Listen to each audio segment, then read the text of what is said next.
Hello, good evening, and welcome to Hotedition on 3FM 92.7. This bulletin is live from our studio here at Adesawe Kanda in Accra, and also live around the world on 3news.com. Coming up this evening, Ghana steps up Ebola surveillance amid resurgence in Central and East Africa. Tonight, we analyze Ghana's response to yet another public health crisis. And later in the bulletin, Communications Minister Sam Nartey George and chairperson of the Public Accounts Committee, Abena Osei Asare, in fiery exchange over mounting concerns about poor service delivery by telecom operators. We'll tell you more as the Public Accounts Committee holds its sittings in Adan. But we'll start the bulletin from the Volta region, where you'd recall that we've had issues of some dangerously precarious water shortage in a particular senior high school and its attendant effect on surrounding communities. We'll analyze all of that in a moment. Before that, though, let's bring you the news summaries with Nura Mohammed. Hello, Nura. Hello, Martin. First in the news summaries, government spokesperson and Minister of State in charge of government communications, Felix Kwasi has launched a scathing attack on the Ghana Bar Association. He's accusing the legal body of political bias and hypocrisy following its silence over alleged verbal attacks on a judge by the minority leader Alexander Afenyo-Markin. Meanwhile, President John Dramani Mahama has disclosed that Ghana has lost about $78 million following the decision by the United States to suspend aid support to some African countries. Delivering a keynote address at the 79th World Health Assembly in Geneva on Monday, May 18, Mr. Mahama said the development had dealt a significant blow to Ghana's healthcare sector and broader development agenda. Also in the summaries, the Ministry of Finance has granted financial clearance for the recruitment of approximately 8,000 health professionals in a move that signals the government's commitment to addressing a long-standing crisis in Ghana's healthcare workforce. Also, the United Nations Working Group on the Rights of Peasants and Other People Working in Rural Areas has identified major implementation gaps undermining the protection of rural communities despite existing legal and policy frameworks under the United Nations Declaration on the Rights of Peasants, UNDROP. Presenting the end of mission statement and findings from the country visit, members of the working group Uche Ofodile and Genevieve Savigny revealed that rural workers across many communities continue to face severe land tenure insecurity, limited access to agricultural financing, loss of traditional seed rights, and increasing vulnerability to climate change and environmental degradation. And finally, the Ministry of Health has intensified nationwide surveillance and preparedness measures following reports of confirmed and suspected Ebola virus disease cases in parts of Africa, including the Democratic Republic of Congo and Uganda. In a statement issued on Monday, May 18, the ministry noted that Ghana has not recorded any suspected or confirmed case of Ebola virus. That'll be all for the summaries. Over to you, Martin. Thank you very much, Nura, for the news summaries. Let's settle for the details of our stories now. We're starting from the Volta region, where residents of the Home municipality and several surrounding communities are expected to experience interruptions in water supply following the temporary shutdown of the Kweve water treatment plant by Ghana Water Company Limited. The company says that the suspension has become necessary because recent heavy rains have pushed turbidity levels in the water's raw water source beyond safe operational limits, making water treatment technically unsafe and impossible to sustain. Management of the Ghana Water Limited in the Volta region also blamed construction and other human activities taking place close to the plant's intake point, warning that the situation threatens the long-term sustainability and reliability of water production in the area. The company says technical teams are monitoring conditions and production will resume once turbidity levels return to safe and manageable levels. Consumers have meanwhile been advised to use water sparingly. Faisal Abdul Idris is our journalist, our colleague who uncovered this story, brought it to public attention, and now we are getting some reactions to it. But let's go back to Faisal now and try and ascertain for ourselves what the current situation in Ho and its surrounding communities are. Faisal, thank you for your time and good evening. Good evening, Martin. Okay, so we followed the story of the senior high school where we saw the students struggling to get water. Some had to fetch gutter water for daily use. We are actually being told that it is beyond just that school. It spreads further to some neighboring communities. Can you confirm this for us, and how serious is the situation? Well, so what has applied to the whole municipality and the other districts that depend on the private earthworks has been a major headache since last year, January. We have had instances where the private earthworks have been shut down temporarily.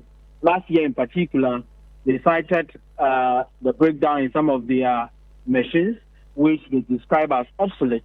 And so water production at the private earthworks, we understand, has been less than the demand that the population is making on the production. This year, before last year ended, somewhere around December, there was the issue of some individuals, private individuals, developing structures just around the buffer zone, encroaching the buffer itself around the intake. What that means is that the turbidity level of the water at the private earthworks definitely was going to rise. We expected this.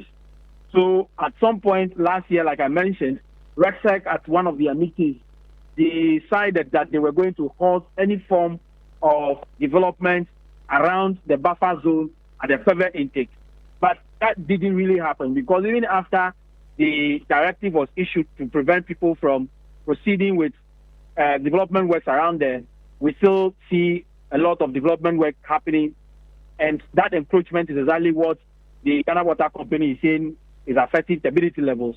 Today, you go to Ho and other places and you are told that households tell you that they've not had water for weeks. There are homes that tell you that for several months now they've not had water. And so the issue has been with us since last year. The only twist now is that Ghana Water Company is saying that turbidity levels are high because of encroachment and other pollutants that have entered the water.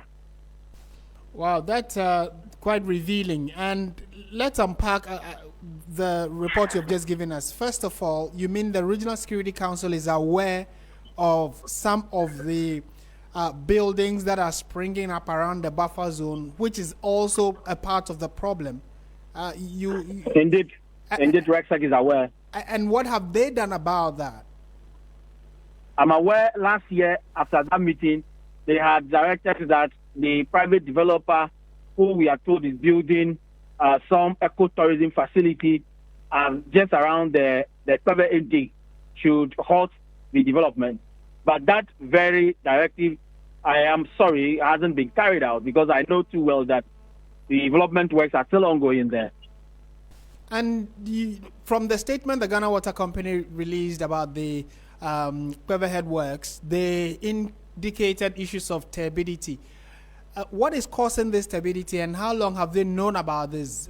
Since you refer to the fact that last year was different. They are citing the encroachment into the buffer.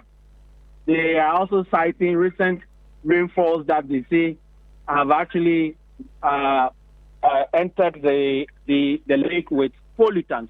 These are the two issues. But what is even more worrying is the fact that we are seeing development and encroachment around the buffer. These are places that have been reserved over time, that people are not supposed to undertake any form of development. But we are seeing that now. So if we cannot control rainfall and the pollution that it causes to the lake, what we can control is the development around the buffer. Unfortunately, that has not been done. That is not being done as I speak to you.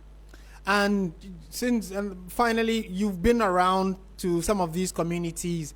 Are there secondary alternatives for them? Are there any way they can get alternative sources of water, clean water for that matter? Well, what we have seen in Ho since last year, January, is the fact that people now depend on mechanized boreholes that are operated by private individuals. So, as at this very moment I'm speaking to you, if you go to Ho, you see vehicles cutting water, either with the jerry cans, they call it 4 gallons, or the bigger size tanks starting water to the various homes across the municipality. That is the size we've been seeing since last year, and that is what is persisting as I speak to you now. Faisal, thank you for this report, and we are grateful that you are monitoring this situation for us. Thank you. And that is Faisal Abdul-Idrisu, our correspondent in the Volta region, updating us on the current situation in Ho and some affected communities that have not had water for quite some time now, and the situation, we are told, is getting dire. The Ghana Water Company, in a statement, have sought to give reasons why they are facing this challenge. Let's get further clarity on it. Stanley Martey is Chief Manager in charge of Public Relations and Communications for the Ghana Water Company. Mr. Martey, good evening. Thank you for your time. Good evening, and thanks for having me too. For the Ghana Water Company to shut its treatment plant, the situation must probably be getting out of hand, for which reason you took that very serious decision. Can you give us an idea how it started and what the current situation is regarding the type of water your machines are expected to be treating? Okay, thank you. Before any, let me start from this point, that before any treatment plant is built, we study the raw water to which the treatment plant will be treating for the people that's supposed to serve. So we study the water, the turbidity of the water, or the nature of the water over a certain period, mostly from 5 to 10 years, so that we are able to tell the minimum level of turbidity that we can have in that particular source, and then the maximum level of turbidity that we can have. And then at what periods do we have high turbidity, normal turbidity, or very minimum turbidity? We study all those things, and then based on that, we design a treatment plant and then have it built. And then we all know that the Volta River is about the cleanest water source that we have in our country. So turbidity levels in the Volta has always been below 15 NU. So we have built a treatment plant to treat water with turbidity around, maximum around 20-25, because over a long period, we're not even going beyond 5 NCU. But we have done it to enable the treatment plant withstand any shocks. So to at least to treat water between 20 and 25 NCU. But this is a case that we are recording turbidity levels above 100 NCU, which means that it is way over the threshold that the treatment plant is supposed to treat the water. And as a result, we may have to shut down, or we had to shut down because then the treatment plant cannot handle such turbid water. Now, what is the cause? There's some encroachment of human activities around the enclave of the intake, where we obstruct the water for production. Now, the place has been cultivated. There are some activities ongoing. The land now is laid bare. So anytime there are rains or anytime there are other activities, it washes down the topsoil into the source or the intake enclave. So then the place is being filtered now, and then the water is also now colored or highly turbid, such that the treatment plant cannot handle it. Okay, and that is why we have shut down. Last year, we realized the construction of some recreational activities around. We raised an alarm. My managing director and top management were at the intake level. We invited the regional security council around, and then some stakeholders and all that. I think from last year, we have been to Kwebe around 5 times, and in all occasions, we have met with the regional security council, met with the stakeholders. Our regional management have also met with all stakeholders within the community. So a lot has been done to ensure that no activity goes on around the intake, so that we can continuously abstract and produce water for the people of Ho. But I think nothing has been, I won't say nothing has been done, but I think that whatever is going on is still ongoing. And that has resulted in what we're experiencing now. Since last year, it's been happening. It's been off and on. Turbidity goes high, especially when there are some activities. all debris are cleared into that area, including topsoil and everything. And then when our treatment plant is unable to handle it, we shut it down. Now it's becoming alarming, and that is why we have raised this issue again. Every time it happens, we have to hold on until stability levels go down and it's safe or it's okay, or goes down to a level where we can treat the water. Then we start production again. Why should we allow one person or a few people to hold entire whole municipality to ransom just because they have to put up some structure for recreation?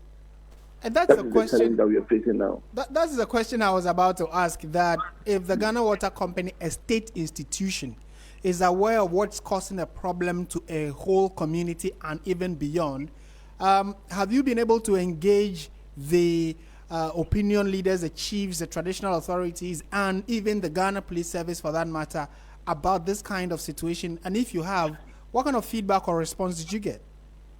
So like I told you initially, our management have been to the boat to Ho more than 5 times. Just about 5 times last year. We met with all stakeholders. Our regional management in also stationed in Ho have met all opinion leaders, and all these things have been brought to the fore. Okay, so it's not like they are not aware. They are aware, and none of them can deny that. You understand? And our expectation is that some actions would have been taken. As to whether some actions have been taken or not, I cannot tell. But what I see is we still are faced with the same problems.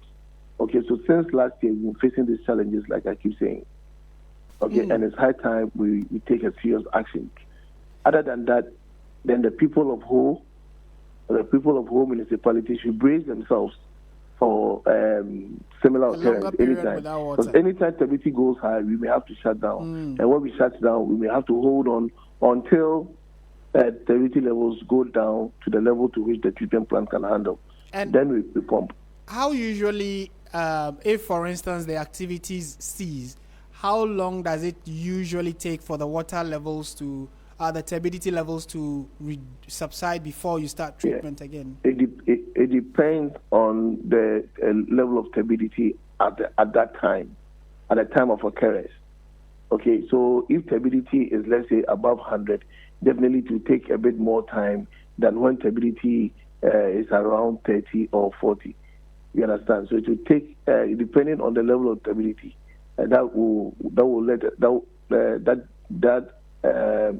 how do I put it? There's a level of turbidity that will tell us, or that will indicate the number of days for which it will settle. We don't have control over that. It is nature. Okay. Okay. Yeah. So again, I'm getting the impression that you seem to have used all available channels to diplomatically address the situation, and it is still, not being resolved as quickly as expected.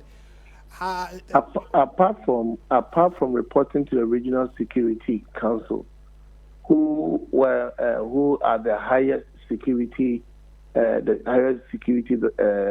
level within the region, who else would we report to?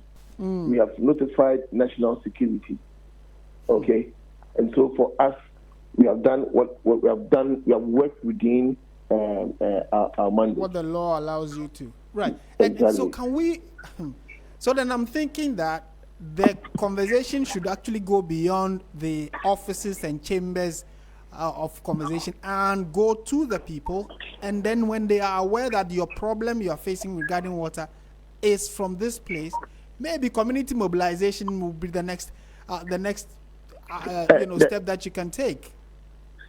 That advice should not come from me. It's the committee members themselves who have to advise themselves. But whether then again, the recreational activity is more important to them than water that they will consume on a daily basis. Yeah. So, but you see, the challenge, everybody will just point to Ghana Water. You see, so if consistently that is why we have made them aware, and this is not the first time. Anytime it so happens, we inform the public that this is what is happening, and as a result, we have shut down. There's a lot of publications on the issues around the Kwebe intake.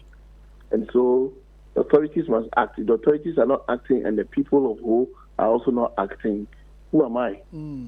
It goes beyond you. So finally, when in situations like this, are you able to advise them on alternative sources of water? Do you provide, or you advise them where they can get it themselves? The only alternative would be, let's say, boreholes or mechanized boreholes within the community. As a company, we also have a few boreholes in the community, but the water is inadequate for the population. The best source will be from Kwebe. The cleanest water that we can get in our country is from Kwebe, is from the Volta Lake and Kwebe. So why do we have to just allow that to be destroyed? Right. And then resort to boreholes. Okay. Now with boreholes, you see it very clean, but sometimes it could contain some compounds that may, in the long term, be harmful to the body. Right. You understand? Right. So if you can get a better source, okay, for you to consume and be healthy and productive for yourself and for your nation, why do you have to resort to an alternative, which is not the best, which you can't even determine what is going to happen to you within the foreseeable future? Okay. Well, Mr. Nartey, we'll probably have to leave it here for now and keep the engagement and conversation going. Hopefully, we'll get to the community themselves to start taking action, since it has become quite a bigger challenge than we thought. Thank you for your time, as always. You're welcome, and I'm grateful for the opportunity. Right. Stanley Nartey is Chief Manager in charge of Public Relations and Communications at the Ghana Water Company. And if you listen to the explanation he has given, and you live in and around the whole area, you should be asking yourself the same sort of questions I've put to him, which is that we know who is causing the problem that is affecting the entire community. How can we, as a community or as a people, deal with these kinds of problems? Unless whoever is committing the crime, which is clearly what it is, unless that person is bigger than the government and the laws of the country. But if national security is aware, regional security is aware, district security is aware, the chiefs and traditional leaders are aware, and still those causing the problems, we are unable to deal with them, well, then I guess that there is nothing to complain about, especially those within the whole area who are suffering from water shortage and non-availability of water. But if you know anybody there, or you live there yourself, or you have an idea of what this particular issue is, do send us a message. We are streaming on Facebook and on YouTube. It is 3FM 92.7. Just look out for it and then send us a message. We'll be happy to share it with the rest of the world. And because this is quite concerning, water is life. And if someone is sitting or choking you, you need to do something about it.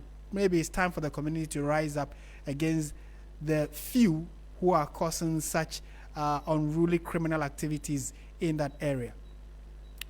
Away from that to health concerns now, and Ghana has intensified a nationwide Ebola surveillance and emergency preparedness measure, which is expected to follow this follows a fresh outbreak of the virus in parts of East and Central Africa, particularly in Uganda and the Democratic Republic of Congo, the DRC.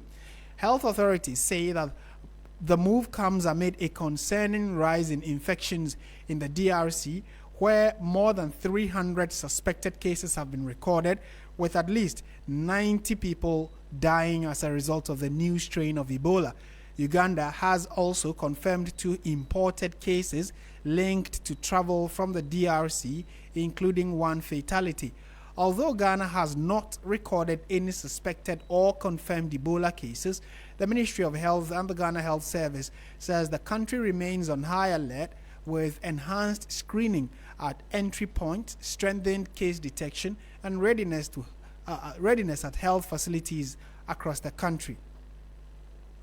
Speaking on the development, the Director of Public Health of the Ghana Health Service, Franklin Asiedu-Dartey, emphasized that Ghana's surveillance system has been activated to rapidly identify and respond to any potential importation of the virus. He spoke with Eric Mawana Egbeta earlier this afternoon. So I want to state that preparedness is a process. But I also want to state that Ghana in the year 2020 is very much different from Ghana in 2020. You know, the COVID brought about a number of measures that has improved our level of preparedness. So what you need to do is that these are all infectious disease conditions, and you need to look at them in terms of what called thematic areas. So we look at them in the areas of surveillance, workforce, laboratory, case management, IPC, logistics. So those are the ways you look at your level of preparedness. So what we are doing as a country is that we already have our Ebola virus disease response plan. So this plan is going to be, I'll say, updated. And then one of the things we're going to look at the various thematic areas. So the idea is that you have the capacity to detect the cases.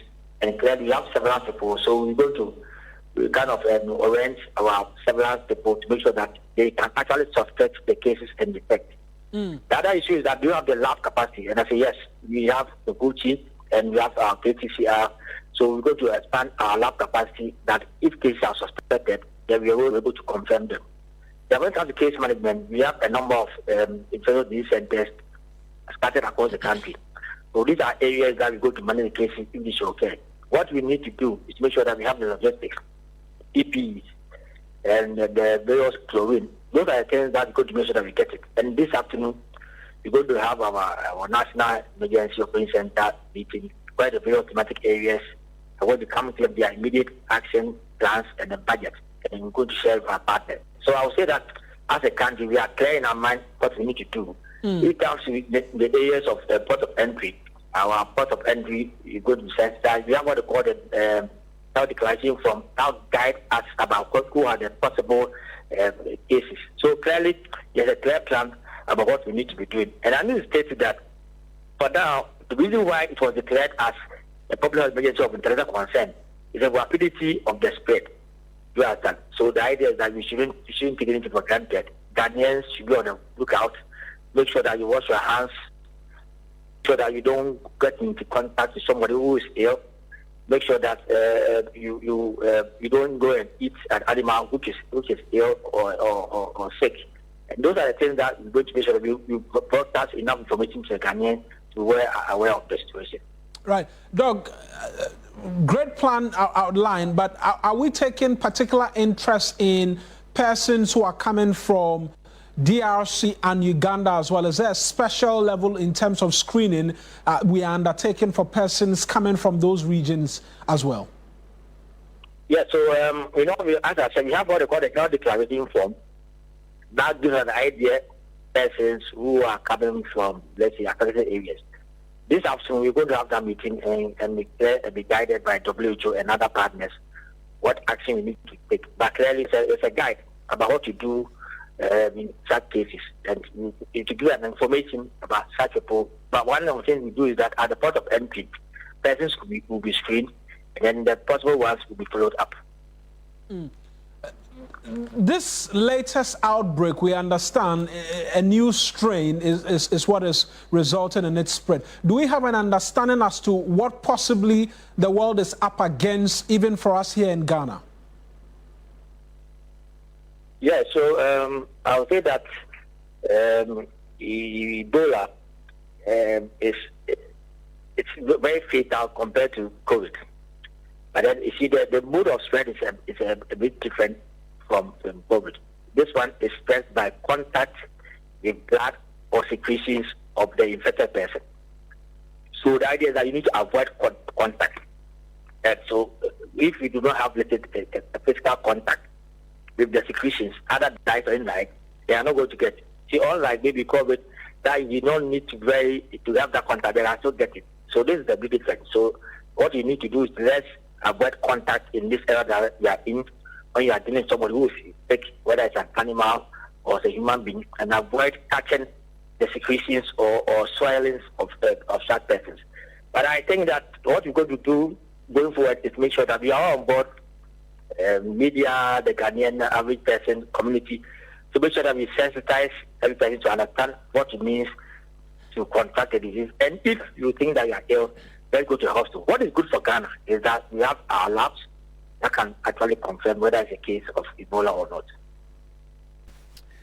And that is the Director of Public Health of the Ghana Health Service, Franklin Asiedu-Dartey, in that interview with Eric Mawena Egbeta earlier this afternoon. And you know that authorities are urging the public to remain calm but vigilant, while also encouraging early reporting of symptoms such as sudden fever, severe weaknesses, vomiting, and unexplained bleeding, which are associated with the Ebola virus disease. So the advice is clearly there. I mean, those of you who are alive right now, beyond those who probably were born under 5 years old, everybody alive right now would have heard of a certain virus called COVID. And when COVID happened or came about, we were told to social distance and also wear nose masks, and there were some protocols we all needed to observe. Well, the protocols are pretty similar to that of Ebola: self-isolation, social distancing, wash your hands constantly, use hand sanitizers, etc. But when you see these symptoms, a sudden fever, severe weakness in the body, you're vomiting or unexplained bleeding from your orifices, either your nose, your ears, your eyes, etc., or your mouth, you quickly need medical attention, or at least stay away from that individual until medical assistance comes, so you can secure yourself and prevent the virus from spreading. Ghana has not recorded a case yet. We pray it doesn't get here. Fortunately, in 2014, when it broke out in Guinea and also Sierra Leone, loads and loads of people died. It spread to parts of Liberia, the DRC, etc. We didn't record it as a country, but we even sent some medical professionals there to assist in the fight against the Ebola outbreak. We pray that this time around it is also curtailed. The challenge, however, around this time is there is no vaccine for the new strain of Ebola. And so far, almost 340 to 350 people have been suspected to be infected. About 100 people are confirmed dead out of that infection. So we pray that the health authorities are quickly able to nip it in the bud before it gets out of hand.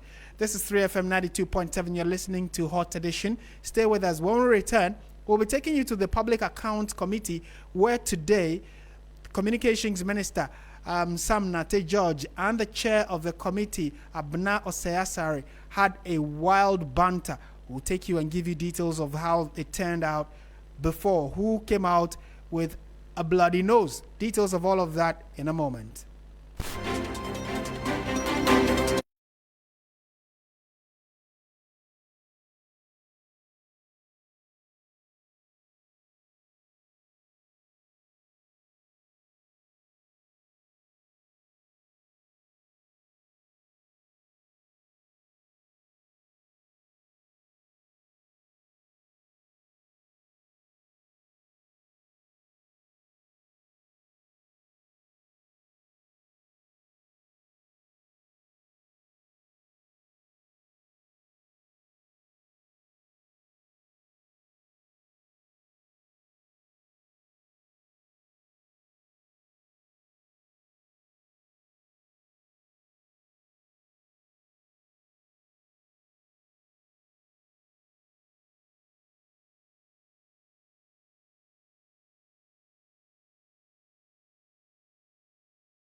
Thank you for staying with 3FM 92.7. This is Hotedition live from our studio here at Adesawe Kanda in Accra. Now, tensions flared at the Public Accounts Committee on Monday as Communications Minister Sam George clashed with the committee's chairperson, Abena Osei Asare, over concerns about poor service delivery by telcos, or the telecom companies.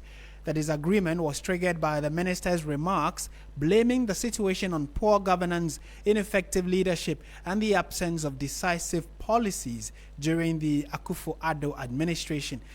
Let me take you to the Public Accounts Committee hearing and listen to the banter that ensued between Sam George and the chair of the committee, Abena Osei Asare.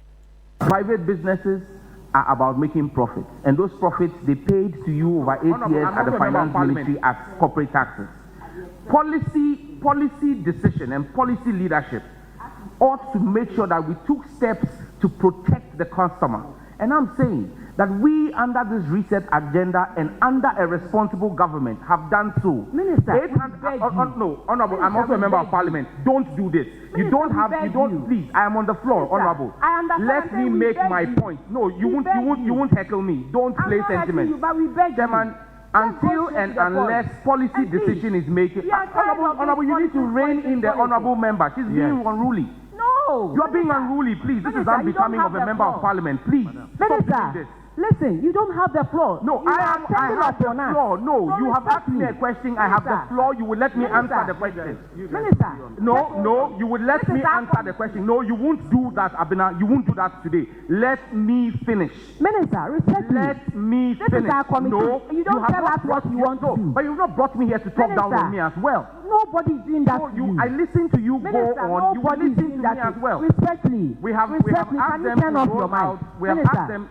Respectfully, can you turn off your mic? The chair gave me the floor, please. Minister. Minister.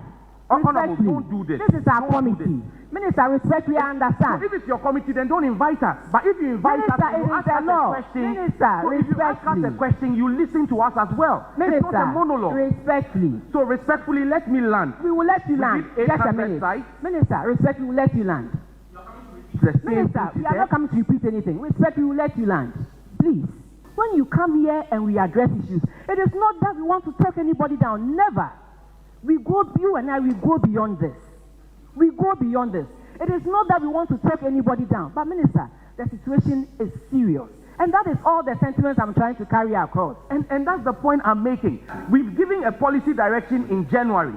On the back of our policy direction, MTN is rolling out 800 new sites.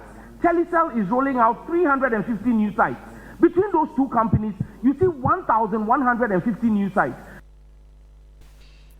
That's just a teaser of what transpired between the chair of the Public Accounts Committee, Abena Osei Asare, and the Minister in charge of Communications, Sam Nartey George. Was quite heated. If you thought what you heard was hot, you need to go to our social media handles. We've posted a longer version of the videos. Then you can also take a listen and share your thoughts on it. Christian Yali is our parliamentary correspondent. He will bring us more on this subsequently. Still at that committee, though, the Minister for Sports and Recreation, Kofi Adams, has dismissed claims that Ghana's local organizing committee provided substandard voting polls to athletes during the recently concluded Africa Senior Athletics Championship.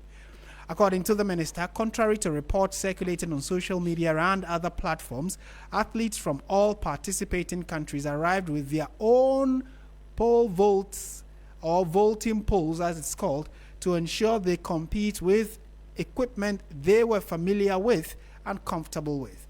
Addressing concerns over the viral incident involving one of the athletes from Benin who snapped his pole mid-air, the minister maintained that neither the local organizing committee nor the Ghanaian authorities could be blamed for what happened. With power to be able to power some of the equipment, but later all that was resolved. Generally, in the course of the competition, also we had a few challenges at the start with power to be able to power some of the equipment, but later all that was resolved. In the course of the competition, also we witnessed some athletes whose voting polls broke, but people thought that those voting polls were provided by Ghana. No, every athlete who took part in the poll vote came with their own voting polls. The voting polls provided by the LOC was not used, and it's a standard thing. Yours is to provide the landing surface, the crossbar, and then the stand poles. The voting polls themselves are equipment that the athletes normally bring because they want to compete with what they are comfortable with. The only thing is that the ITUs will certify it for them. So the Beninian whose voting poll broke came with his own voting poll. The South Africans came with their own voting polls. Indeed, for the South Africans, they have to even pay deposit at Aviance at the Kotoka International Airport, or Accra International Airport, so that when they are returning, they will go and show proof that the equipment they brought in was not to stay in Ghana, but it was just to take part in the competition. Then their money will be refunded to them. So let it sink down well with everybody that the voting polls that were snapping were not voting polls provided by Ghana. They were voting polls that the athletes themselves brought. And that is the Minister of Sports and Recreation, Kofi Adams, there. So we have in studio Bill Ishan, who covered the entire Africa Senior Athletics Championship for us. He's joined us in studio for a quick chat on this. So, Bill, thanks for your time. First of all, the Minister is bringing some clarity to, a number of the issues that happened, but let's start from the pole vaults. We saw about 2 or 3 of them break mid-air when the athletes were trying to jump over. He says that they provided themselves.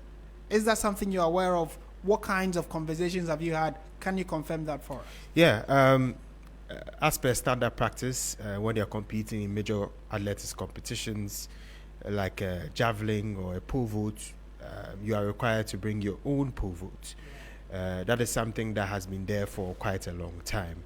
I remember having a discussion with Margaret Simpson, who is heptathlon legend, won medals for Ghana, and she stated that, to all the World Athletics Championships she's been in, what she's been made aware of is athletes are to bring their own pole vaults or the voting poles to actually compete. Right. So from later conversations that I did have with the LOC during the competition, they also confirmed that none of the poles were actually theirs. They were for the athletes who came to compete. It was just unfortunate that the incidents did happen, but they clarified that it's not really a Ghana issue because they didn't provide those poles for them to compete with. Right. Okay. So at least for that particular one, we have it out of the way. But we also now want to talk about the underwhelming performance of the Ghanaian athletes. Yeah. And a number of people were quite uncomfortable about how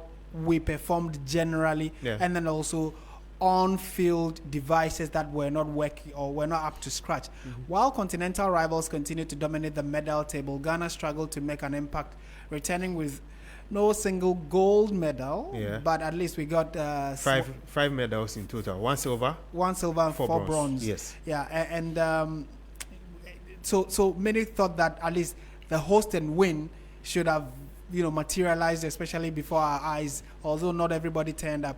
And there seemed to be a heavy push towards just football and leaving the other sporting activities. As a sports reporter who observed what happened, tell us what your thoughts are. I'll break it down into 2 folds. I think the part where Ghana did not perform to expectations, it's very understandable because Ghana did have some senior athletes who came down to compete. Examples are Joseph Paul Lamua, Abdul Rashid Saminu, who is the fastest man in Ghana at the moment. There was Ibrahim Fuseni, who's also competed at the Olympic level before. There was Edwin Gadai, who recently competed at the World Relays. And so in terms of senior athletes, we did have Alex Amankwa also competed in the 800. Fortunately, he won bronze. He became the first Ghanaian to ever win bronze in 800 meters in the athletics senior African championship. So that was a big achievement. But I think the main disappointment was in the 4x100 meters, where Ghana has that stronghold. Ghana actually finished 4th in the world level last year. That goes to show that we are that strong when it comes to that. We're competing against the best in the world, and we finished 4th in the final. So the expectation was that they were going to go on to win that 4x100, but that did not happen. Maybe one of the factors is the absence of Benjamin Azamati, who is a very crucial member of that team. But still, with the lineup that they had, the expectations were that they could win. Because even 2 years ago in the previous edition, they won with the quote-unquote weaker team back in Douala in Cameroon. So that was a very big disappointment. I think Joe Paul also not winning the 200-meter gold was also another disappointment. I think the 100-meter final, which had Joe Paul himself and Abdul Rashid Saminu, another very big disappointment because no Ghanaian made the podium.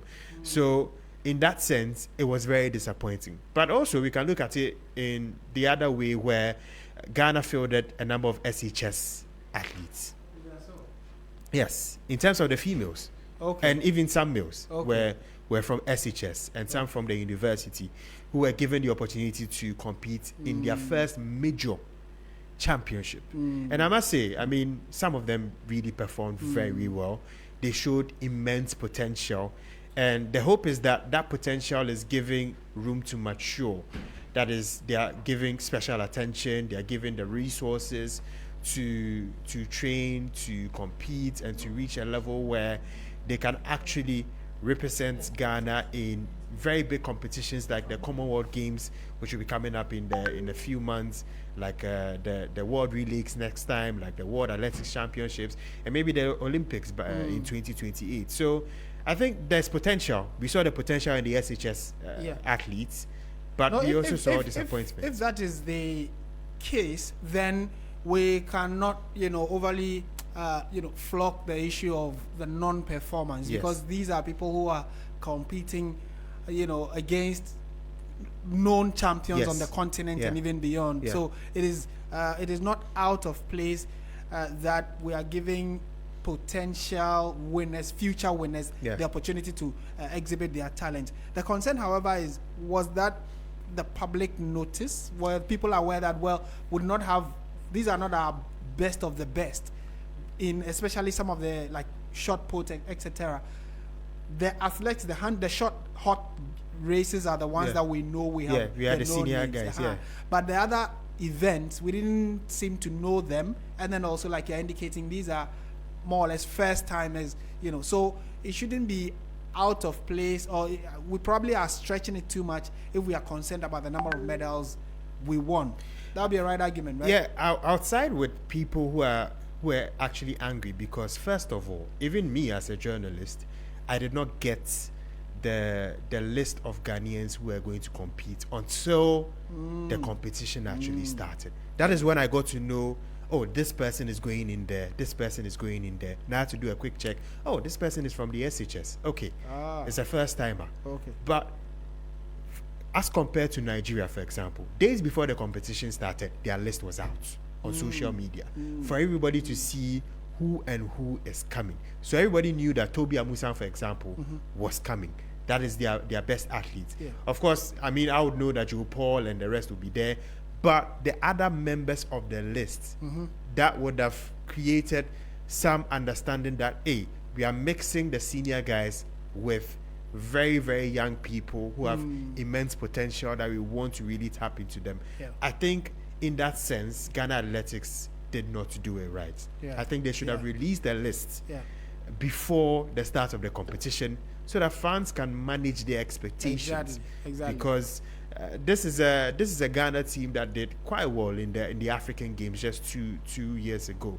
So of course there will be high expectations. Was really high. Yes, but unfortunately they did not do the right thing by releasing the list before the start of the competition. And then maybe in rounding up our conversation, talk to us about the issue of feeding, accommodation, and then what the athletes from other countries expected but did not get.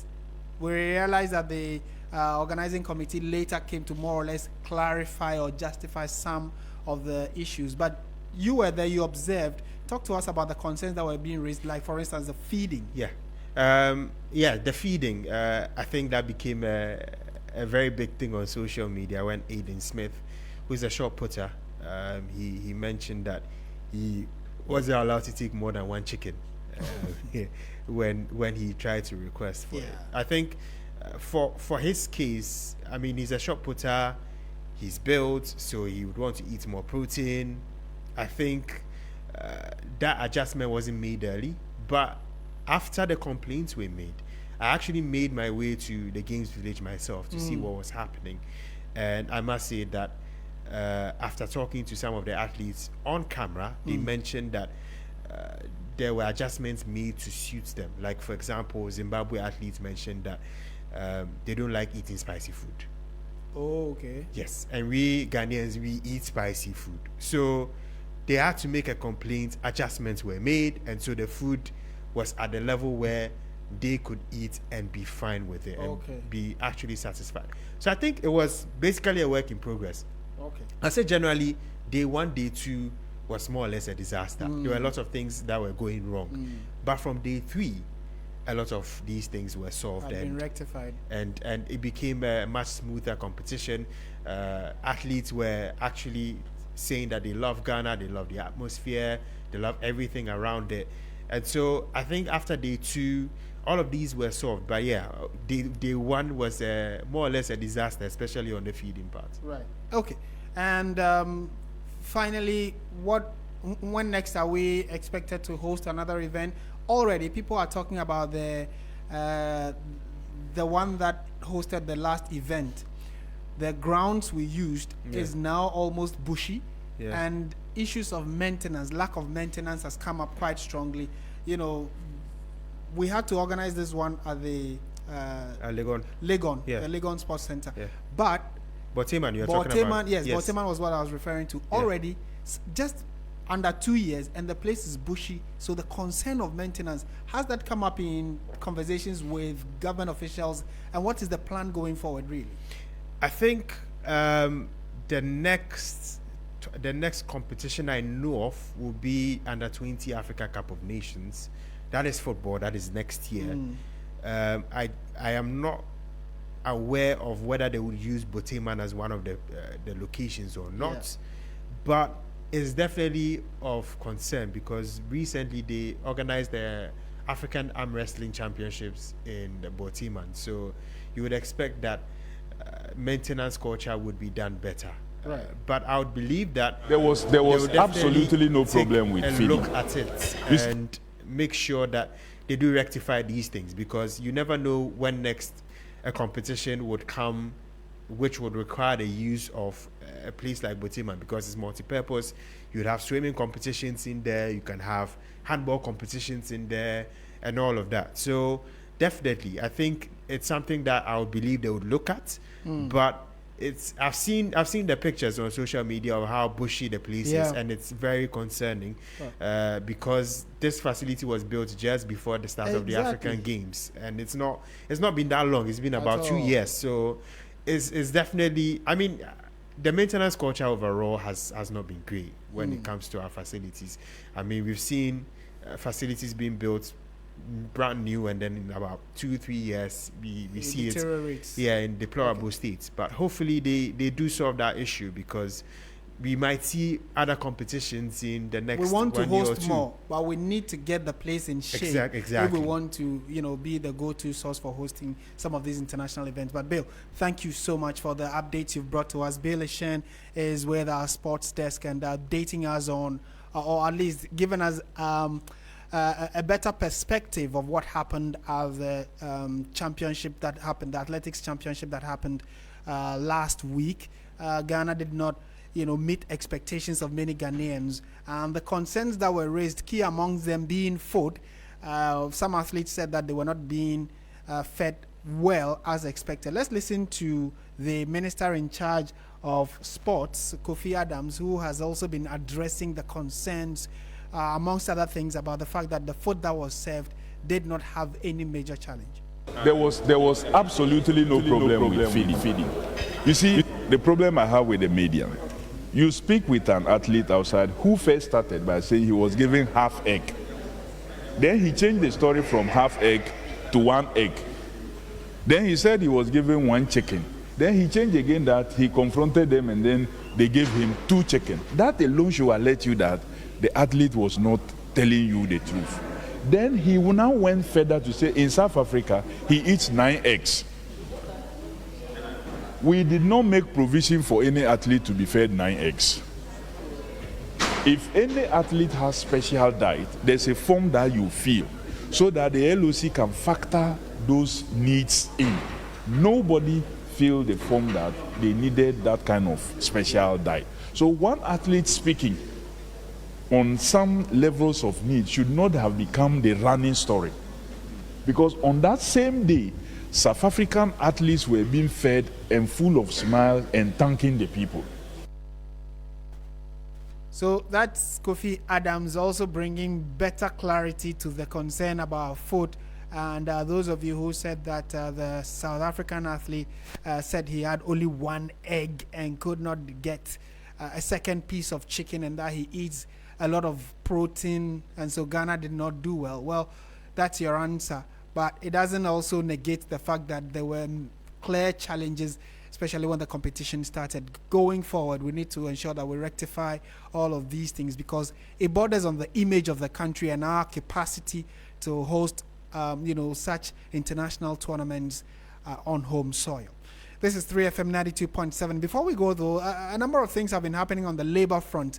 The Trades Union Congress, that's the TUC, is calling on the government to seize the opportunity to create more than 200,000 jobs in Ghana's cocoa sector in the coming years.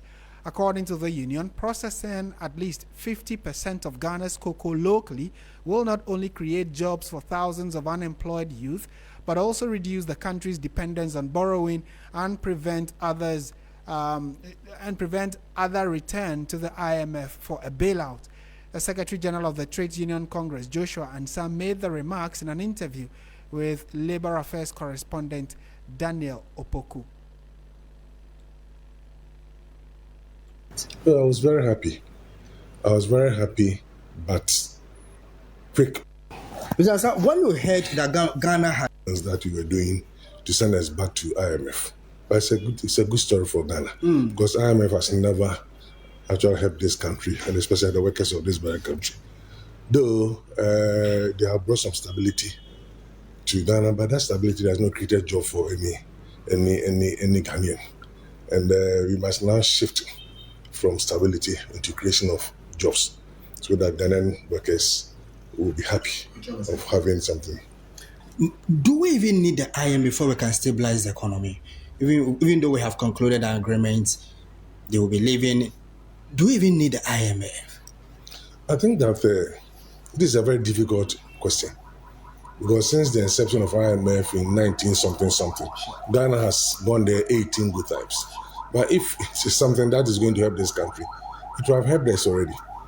But going repeatedly for 18 down means that there's something wrong over there. And I don't think as a father, you have to wait for somebody to come from somewhere to tell you what you should do with your salary. You know what you get, so you know how much to spend and the way to spend it, so that you don't go borrowing. But this is a country for you. I think that we don't need IMF before we can govern ourselves. So this is a big lesson to us. I'm looking at one day a president will come who will not assess IMF bailout or something, but he'll be able to run this country for us. That will be a fantastic, and will be the best person that I will yield for. But now we have gone into what we call the policy coordination instrument with the IMF. Basically, it's a non-financial agreement. I think that's a good step in the right direction. No, even though it's not financially committed, why do you need that? It's like still on the schoolmaster or something. They will be watching. Is that not it? They will be watching whatever you'll be doing. So it's just like, it's another name for IMF. But I think that it's going to guide and guard our actions after after exiting from the IMF. And maybe let's particularize this for the 3 years that you're talking about and see if positive things will come out of that. I believe that we have learned our lessons. The government must learn its lessons and ensure that we don't over budget, we don't over spend, we don't do things that will send us back over there, especially as 2028 is coming. It's an election year, and that is where our budgets are thrown overboard. I think that we must put in some checks and balances to ensure that we are very positive. We can govern ourselves without any support from anywhere. Now, Mr. With the current situation, I realize the government is free now to go to the international market to borrow. Yeah. Would you think the government must proceed in that direction? When listen to the finance minister, it is not something that government is considering now. I think borrowing has sent us to where we are. Though we have the permission, we have all the credits to go and borrow, but we must look at extensive borrowing has sent us to where we are today. If by our actions and inactions we have been exiting from the IMF, I think we must put in some policies and measures that can help us to not rely on borrowing, but we must do something in this very country. This country has a lot of raw materials that can help us govern ourselves without going out there for borrowing. We must begin processing the raw materials that we send them, the things that we send it raw, to create jobs outside there. Now, we've been talking about these things for years. Yes, that's why I'm looking at a government who will take this thing very seriously and start putting them into action. And so you heard the TUC General Secretary General, as you say, Joshua Ansah, in that interview with our Labour correspondent Daniel Opoku. Bringing the bulletin to an end. Thank you so much for listening. My name is Martin Asiedu-Dartey. There is more news on our website, 3news.com. Have a very good evening.